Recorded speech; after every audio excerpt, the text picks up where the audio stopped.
¿Qué puede ser esto de obedecer al Evangelio? Esta es una frase que se encuentra en varios lugares en la Biblia. Hay otras frases acompañadas de otras expresiones equivalentes, como por ejemplo, obedecer a la fe o obedecer a la verdad. ¿Es lo mismo obedecer al Evangelio que obedecer a la ley? ¿Es lo mismo la ley que el Evangelio?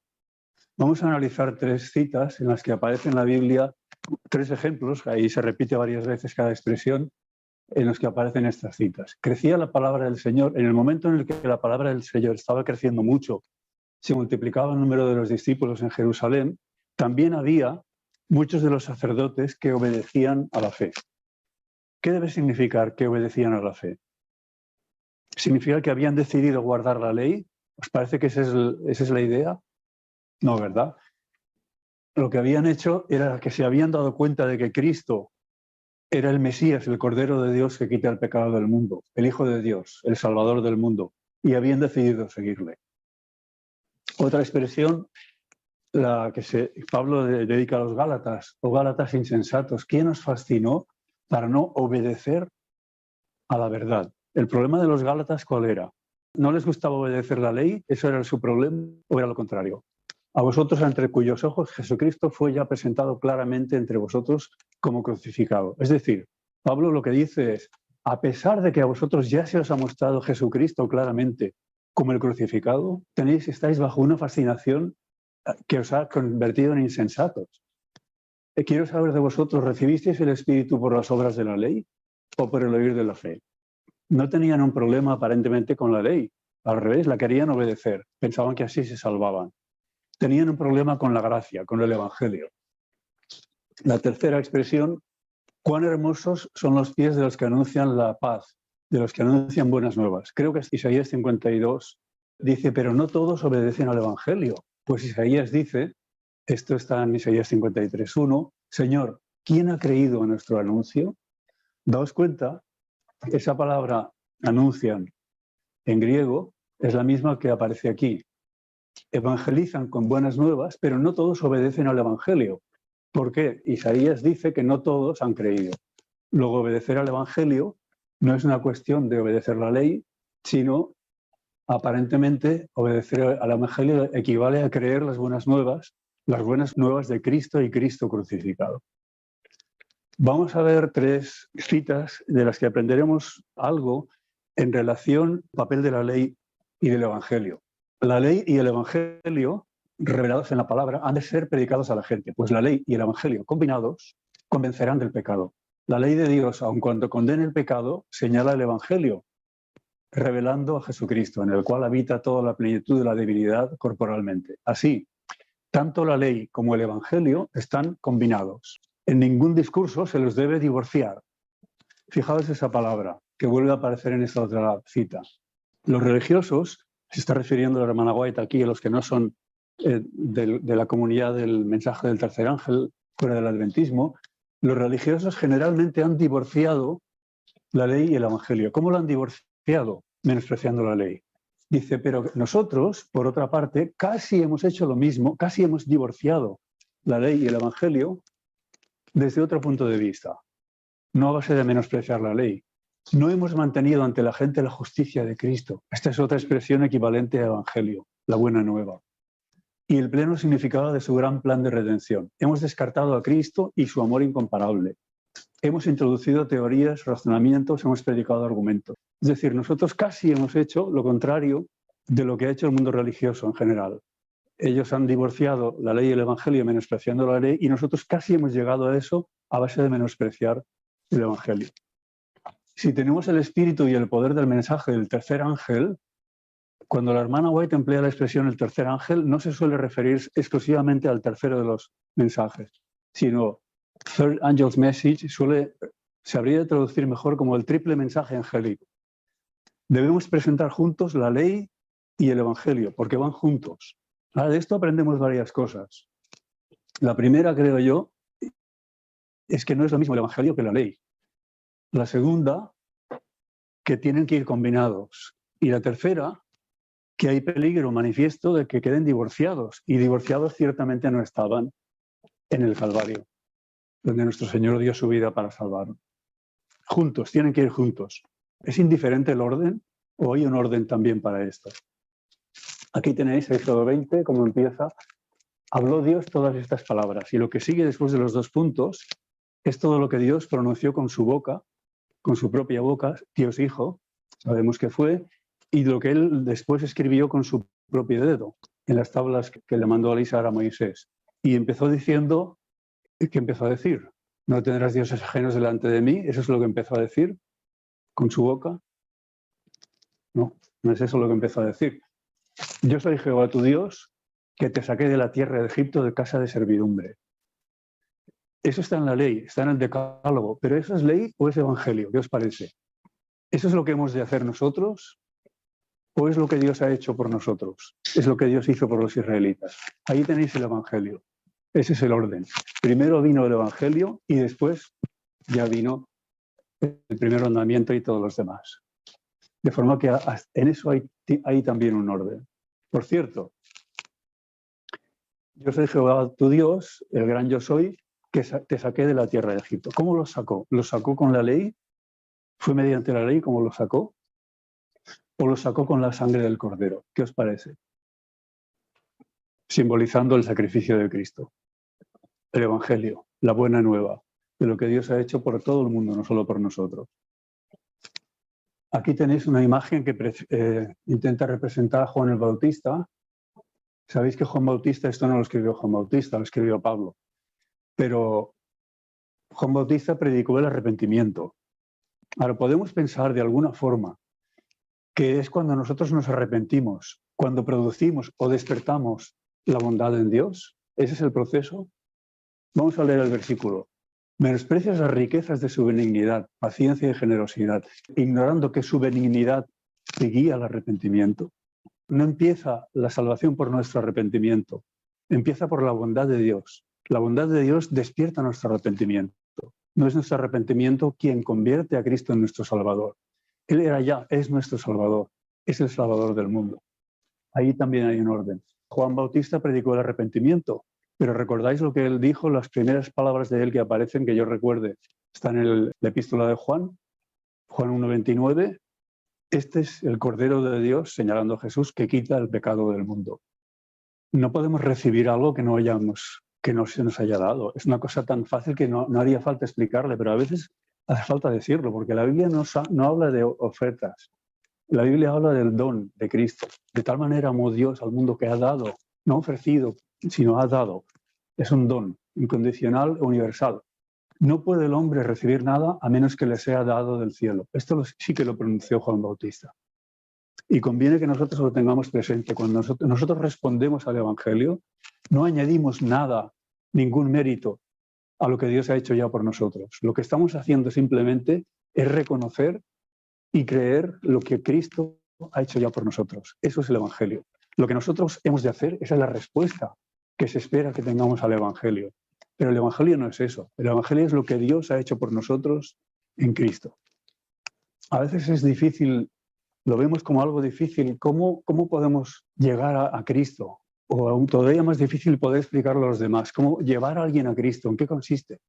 Bueno, si nos damos cuenta de que el Evangelio consiste en cómo Cristo ha venido a nosotros, puede ser tan fácil como explicarle eso, la forma en la que Dios ha venido a nosotros. En eso consiste llevarlo a Cristo. Cómo, siendo en forma de Dios, no tuvo por usurpación ser igual a Dios, pero se humilló, vino en una carne como la nuestra, murió la muerte de cruz, descendió del cielo, subió de la tumba, como leemos en Romanos 10:6. No digas quién nos traerá del cielo, quién nos sacará, porque ya tenemos todo eso. La primera manifestación del plan de Dios en la salvación, humanamente hablando al hombre, ya sabéis que la cosa no comenzó por el Adán y Eva estando arrepentidos y buscando a Dios y llamándole para que viniera. Estaban escondiéndose de la presencia de Dios, que es lo que solemos hacer cuando nos sentimos en la suciedad del pecado y en la miseria del pecado. Y Jehová Dios llamó al hombre y le preguntó, ¿dónde estás? Ahí está el Evangelio.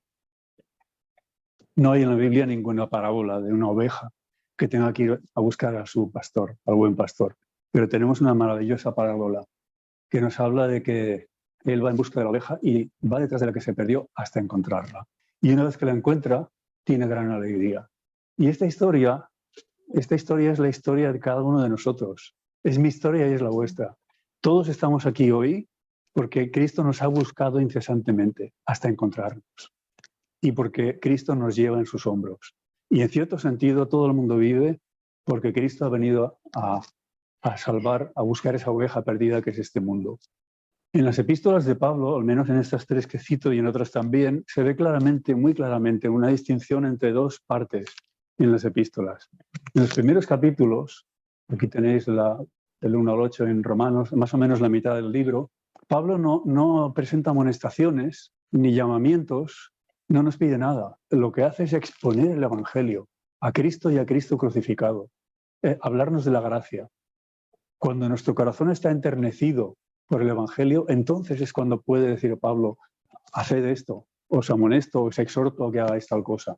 La segunda parte, ahí es donde aparecemos nosotros, nuestra respuesta, en los capítulos siguientes. Es muy importante distinguir entre el Evangelio y lo que son los frutos del Evangelio o nuestra respuesta requerida al Evangelio. Porque si nosotros pretendemos ver la cosecha de frutos del Evangelio, no podemos intentar ir rápido e ir directamente a la segunda parte, a presentar las demandas del Evangelio. Sin haber presentado antes el Evangelio, es imposible esperar una respuesta al Evangelio como la que produce el Evangelio. Y el Evangelio no es lo que yo tengo que hacer, o lo que yo he hecho, o lo que yo puedo hacer. Ni siquiera es que yo tengo que creer. Eso no es el Evangelio. El Evangelio es la buena nueva de lo que Dios ha hecho por cada uno de nosotros en Cristo. No en todas las epístolas se ve claramente esa distinción, pero al principio permanece. Por ejemplo, Colosenses, aquí tenéis en el capítulo 2, versículo 13, que dice: a vosotros, estando muertos en pecados y en la incircuncisión de vuestra sangre, os vivificó juntamente con él, perdonándoos todos los pecados. ¿Dónde está aquí nuestro protagonismo? ¿Cuál es nuestro papel? ¿Tenemos algún papel aquí? Fijaos que estábamos muertos espiritualmente y estábamos en la incredulidad. Eso es lo que significa la incircuncisión en la Biblia. Estando muertos espiritualmente y estando incircuncisos, Cristo nos dio vida juntamente con Él. Nos perdonó todos los pecados. Eso es el Evangelio. Esa es la primera parte. El mismo versículo del capítulo 3 dice: de la manera que Cristo os perdonó, así también hacedlo vosotros. Esa es la respuesta al Evangelio. Eso es la obediencia a la ley. Eso es lo que Dios espera de nosotros. Pero eso solo puede ser el fruto del Evangelio. No podemos empezar por aquí sin ni a nosotros ni a los que tenemos que instruir en el Evangelio, sin haber presentado antes al Evangelio. Fijaos este versículo porque es muy importante para entender cuál es la motivación de los que han conocido el Evangelio, de los que han enternecido su corazón mediante el conocimiento de la gracia de Cristo. Vuélvete a mí porque yo te redimí. No está diciendo vuélvete a mí para que yo te redima. Es muy importante distinguir entre el por qué y el para. Para es para mi interés lo que me interesa a mí. Esa sería la motivación del interés. Me entrego a Cristo para que Él me quite las enfermedades, para que Él me proteja de los contratiempos, para que Él me lleve a la vida eterna. Pero el que ha comprendido el amor de Cristo, el que ha comprendido el Evangelio, su motivación máxima no es el para. Dios no desprecia esa motivación. Hay muchos que van a Cristo por esa motivación del para que Él me dé cosas. Pero la motivación del que ha conocido el Evangelio es porque he conocido a Cristo, porque sé lo que Él ha hecho por mí, porque sé cómo es su carácter de amor, de verdad, de justicia, de misericordia, de perdón, porque yo te redimí. Dios, que es rico en misericordia, por su mucho amor con que nos amó, ese es el porqué. Aún estando nosotros muertos en pecados, nos dio vida juntamente con Cristo. Por gracia sois salvos. Y en eso consiste la gracia, en el don inmerecido. No hay ninguna calificación que nos haga merecedores de la gracia. Nadie tiene esa calificación. La gracia, por definición, es el don inmerecido. No puede ser a cambio de algo. Para que sea gracia, ha de ser gratis. Es la misma raíz en una palabra que en la otra. Y la Biblia insiste mucho en eso, pero vamos a citar solamente un par de textos. Cristo, cuando aún éramos débiles, a su tiempo murió por los impíos. Siendo enemigos, fuimos reconciliados por la muerte de su Hijo. Siendo débiles, siendo impíos y siendo enemigos de Dios en malas obras, fuimos reconciliados con Dios por la muerte de su Hijo. Ese es el lenguaje universal de la Biblia. Está en todos los sitios. Eso es el Evangelio. Cuando yo era joven, cuando era más joven, era bastante habitual escuchar en las predicaciones que tenemos que obedecer la ley, que tenemos que guardar la ley. Hoy día eso yo no lo suelo oír, no es una predicación habitual, porque eso nos parece legalista. Hemos de hacer, hemos de. Hoy en día sí que se oye y es bastante frecuente oír que tenemos que amar a Dios sobre todas las cosas y que tenemos que amar al prójimo. Y eso está muy bien y lo tenemos que hacer. Y, por cierto, también tenemos que obedecer. Lo que pasa es que hay un problema con eso. Y es que después de haber dicho, predicado, que hemos de amar a Dios y que hemos de amar al prójimo, eso suena muy bien y nos parece que ya hemos predicado el Evangelio. Pero ¿ese es el Evangelio o es la ley? El que tengo que amar a Dios y tengo que amar al prójimo, ¿qué os parece? Hubo algunos que le preguntaron, maestro, ¿cuál es el gran mandamiento de la ley? Y Jesús le dijo, amarás al Señor tu Dios con todo tu corazón, con toda tu alma y con toda tu mente. Este es el primero y grande mandamiento y el segundo es semejante, amarás a tu prójimo como a ti mismo. De estos dos mandamientos depende toda la ley y los profetas. O sea que está muy bien que tenemos que amar a Dios y tenemos que amar al prójimo, pero cuando hemos dicho eso, todavía no hemos empezado a predicar el Evangelio. ¿Comprendéis? Aún estamos predicando la ley. Y está bien predicar la ley. Dios nos ha dado la ley y nos ha dado el Evangelio. Y nos ha hecho guardianes de las dos cosas. Y sabéis que en Apocalipsis 14:12, si recuerdo bien, el fruto de los que han recibido el mensaje de los tres ángeles, se dice de ellos, guardan los mandamientos de Dios y la fe de Jesús. Pero ¿en cuál de las dos cosas ha puesto Dios el poder? ¿En la ley o en el Evangelio?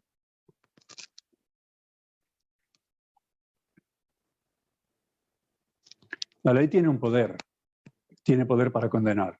Y cuando el pecador se siente condenado, esa condenación lo lleva a clamar por salvación y por un Salvador. Y en ese sentido la ley lleva al Evangelio, es un auxiliar. Pero ¿dónde ha puesto Dios el poder para salvación? No me avergüenzo del Evangelio, porque es poder de Dios para salvación de todo aquel que cree, del judío primeramente y también del griego. En este tiempo ha de proclamarse un mensaje de Dios, un mensaje que ilumine con su influencia y salve con su poder. Su carácter ha de ser dado a conocer. Sobre las tinieblas del mundo ha de resplandecer la luz de su gloria, que es su carácter, de su bondad, su misericordia y su verdad. El último mensaje de clemencia que ha de darse al mundo es una revelación de su mensaje de amor, de su carácter de amor. Deme una definición breve y abarcante de Evangelio. Aquí lo tenéis, de la pluma de la propia Elena White. Cristo colgando de la cruz era el Evangelio. Ahora tenemos un mensaje. He aquí el Cordero de Dios que quita el pecado del mundo. Es el mensaje que aparece en Juan 1:29, dicho por Juan Bautista. Esto pasó, fijaos la fecha, esto se escribió en relación con la época de 1888, en aquella década, la primera parte del 75% de aquella década. Y señala un problema que es parecido al problema que tenían los gálatas. Veremos que no somos los únicos como denominación que hemos tenido ese problema. Había otro pueblo que también lo tuvo. Más adelante lo veremos.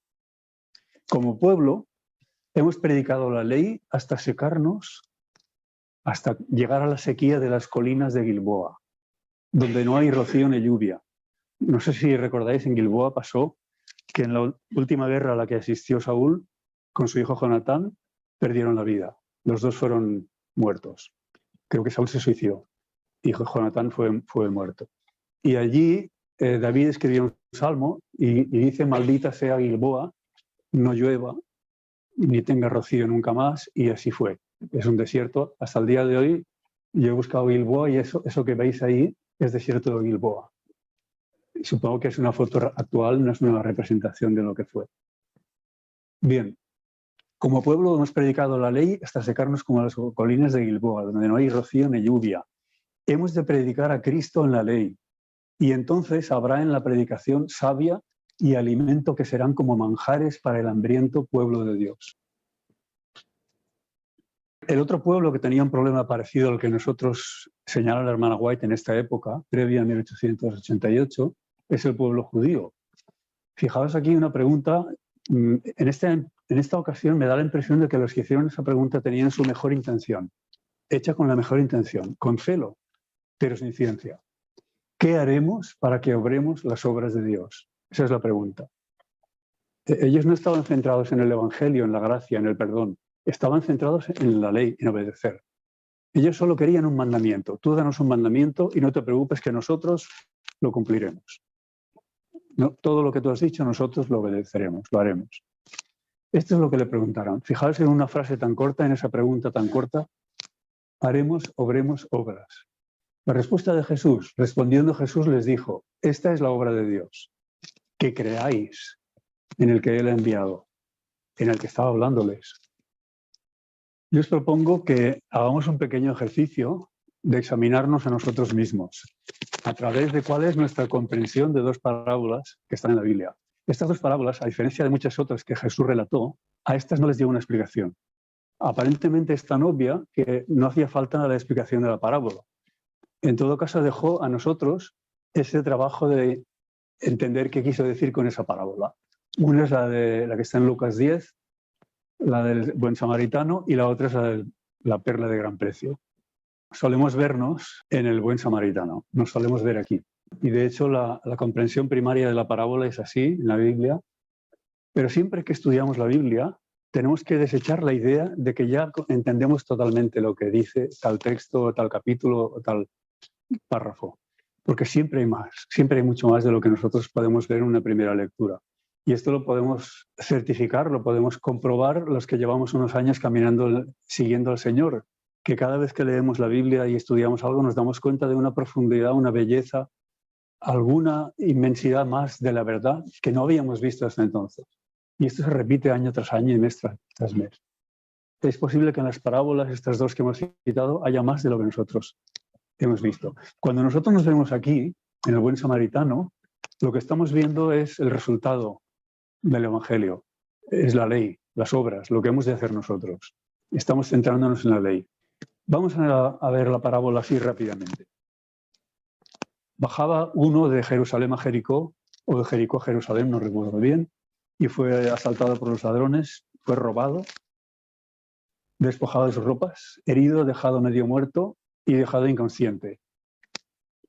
El buen samaritano, a diferencia del sacerdote y el levita que habían pasado antes y habían pasado de largo, vino, lo vio, se compadeció, no le hizo ningún reproche por estar en aquella situación, se acercó, echó aceite y vino en sus heridas, vendó sus heridas, lo puso sobre su cabalgadura, lo llevó al mesón, lo cuidó durante la larga noche, pagó el coste y dejó un depósito en su favor.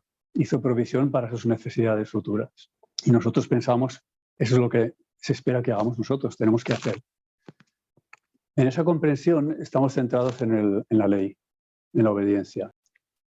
Podría ser que el buen samaritano no nos represente a nosotros, sino que nosotros estemos representados en el que ha sido herido, robado y magullado. Y el buen samaritano sea Cristo, que es quien se ha compadecido de nosotros. ¿Podríamos entender la parábola así? Si la entendemos así, entonces estamos centrándonos en el Evangelio, en la gracia. Por cierto que una comprensión no excluye a la otra. Podría ser que Cristo, en este mundo caído de miseria, de dolor, de pecado, de condenación, hubiese visto la oveja perdida, hubiese visto aquel robado, despojado, desnudo, y hubiese venido a salvarnos. Cuando Adán y Eva cayeron en el pecado, y con Adán y Eva la humanidad, la raza humana, y vosotros y yo, todos nosotros, quedamos despojados de nuestras vestiduras. ¿Estáis de acuerdo en eso? ¿Conocéis algún animal que tenga vergüenza de exponer sus genitales? ¿Pero conocéis alguna civilización, por primitiva que sea, que no tenga vergüenza de exponer sus genitales? Ningún animal tiene que ponerse un abrigo, ponerse algo para tapar su vergüenza. El ser humano es el único. el estado natural de nosotros, del ser humano, es un manto de luz que cubre nuestra desnudez. Desapareció ese manto de luz, desapareció esa vestidura física como un símbolo de esa desnudez espiritual. Quedamos despojados de nuestras vestiduras. Quedamos heridos, magullados, golpeados. Fuimos dejados medio muertos, robados y además inconscientes de nuestra condición. Cristo, el Cordero inmolado desde la fundación del mundo, vino, nos vio, tuvo compasión de nosotros, no nos reprochó nuestra condición, no nos presentó primeramente la ley, lo que habíamos de hacer, se hizo nuestro pariente más próximo mediante la encarnación, curó nuestras heridas con aceite y vino, vendó nuestras heridas, nos vistió con su justicia, nos incorporó en su cabalgadura, nos cuidó durante la larga noche, hizo provisión para nuestras necesidades, nos puso bajo el cuidado de la Iglesia, pagó todas nuestras deudas, dejó un depósito para nuestras futuras necesidades. Suena maravilloso, ¿nos parece? ¿Pero será verdad eso? ¿Podemos estar seguros de que esa es una comprensión válida de la parábola del samaritano? ¿Qué os parece? La perla de gran precio. El comerciante vio una perla y comprendió que tenía tanto valor que decidió vender todo lo que tenía para comprar aquella perla preciosa. Y nosotros solemos entender que ahí estamos nosotros, en el tratante de perlas, y hemos visto a Cristo, la perla de gran precio, y ciertamente vale la pena dejarlo todo para tener a Cristo. Pero una vez más, eso es lo que nosotros tenemos que hacer. Eso no ilustra el Evangelio, como esta segunda aplicación que hemos hecho de la parábola del samaritano. Eso ilustra lo que tenemos que hacer. Y está muy bien esa ilustración. Para nada estoy despreciándolo. Pero podría ser que esa parábola también tenga un doble significado en el que nosotros no seamos el comerciante, sino que seamos la perla de gran precio para el comerciante celestial, Cristo. Cristo mirando la humanidad caída y viendo en ella no lo que era, sino lo que podría ser por su amor redentor. Y por vosotros y por mí y por la humanidad entera, dejando todo lo que tenía, dando todo lo que tenía para comprarnos, para rescatarnos.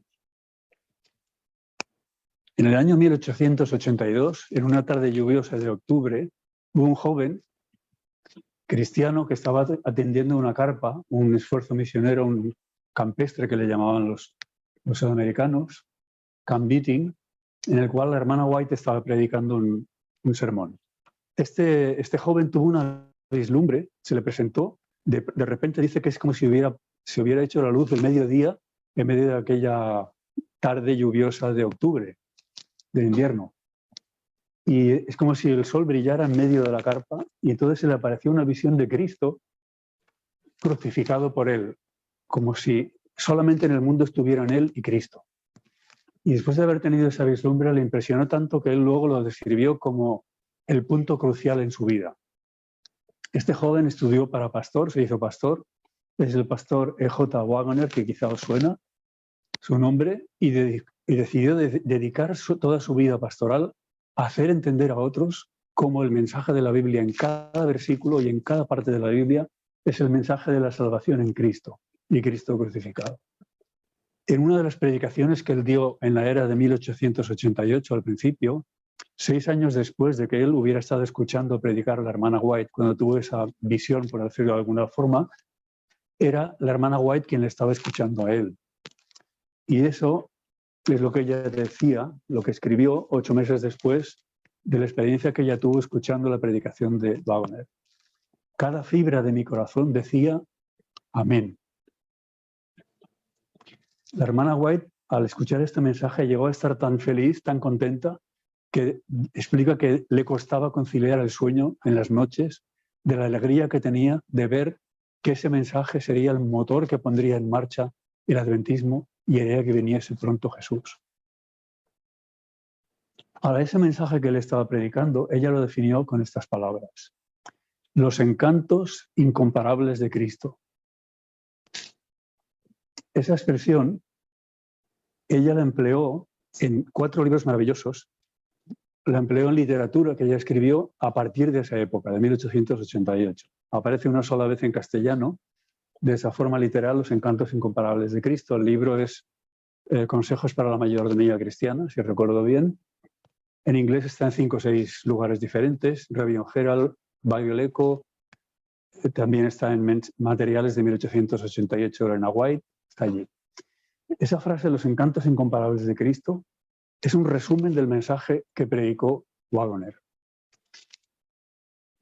El mensaje que nos dio Waggoner no fue una lista de obligaciones y no fue tampoco una lista de condenaciones o de acusaciones, sino que fue eso, la presentación del Evangelio, el mensaje de los encantos incomparables de Cristo.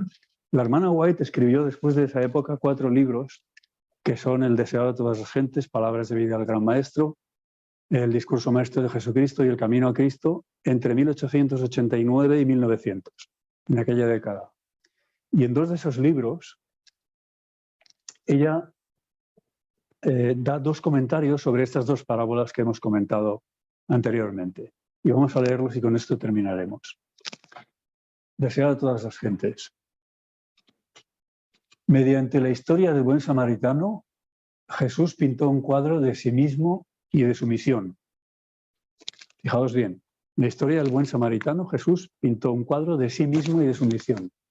El hombre, vosotros y yo, toda la raza humana, nosotros, el hombre había sido engañado, estropeado, robado, arruinado por Satanás y abandonado para que pereciese. Pero el Salvador se compadeció de nuestra condición desesperada. Dejó su gloria para venir a redimirnos. Nos halló a punto de morir y se hizo cargo de nuestro caso. Sanó nuestras heridas. Nos cubrió con su manto de justicia. Nos vistió con su manto de justicia. Nos proveyó un refugio seguro e hizo completa provisión para nosotros a sus propias expensas. Murió para redimirnos. Y cuando nuestro corazón ha sido enternecido por eso que Dios ha hecho por nosotros en Cristo, entonces sí, entonces Él puede decir, ve y haz tú lo mismo. Y sale de nosotros ese amor para hacer lo mismo con los demás. Igual que Él nos consideró a todos para redimirnos sin hacer acepción de personas, cuando hemos comprendido eso, entonces resultamos capacitados para nosotros hacer eso por los demás sin hacer acepción de personas. En favor del samaritano, en favor del paria, del pobre, del que no nos quiere, del que nos insulta, del que nos hiere. Palabras de vida del gran maestro. Cristo, el comerciante celestial, que busca buenas perlas, vio en la humanidad extraviada la perla de gran precio. Nos miró a nosotros y vio la perla de gran precio. En el hombre engañado y arruinado por el pecado, vio las posibilidades de la redención. Dios dirigió su mirada a la humanidad no como a algo vil y sin mérito. La miró en Cristo y la vio como podría llegar a ser por medio del amor redentor. Reunió todas las riquezas del universo y las entregó para comprar la perla. Hemos de obedecer la ley, pero la ley es una ley de amor. Y no nos engañemos, ni vosotros ni yo podemos obedecer una ley de amor si no es que hemos recibido en nuestro corazón el amor de Dios. Y eso es el Evangelio. Y tenemos las palabras de Cristo escritas por Pablo en Romanos 5:5. El amor de Cristo está derramado en nuestros corazones por el Espíritu Santo que nos es dado. Este es mi deseo para mí, para vosotros y para la eternidad. Que así sea.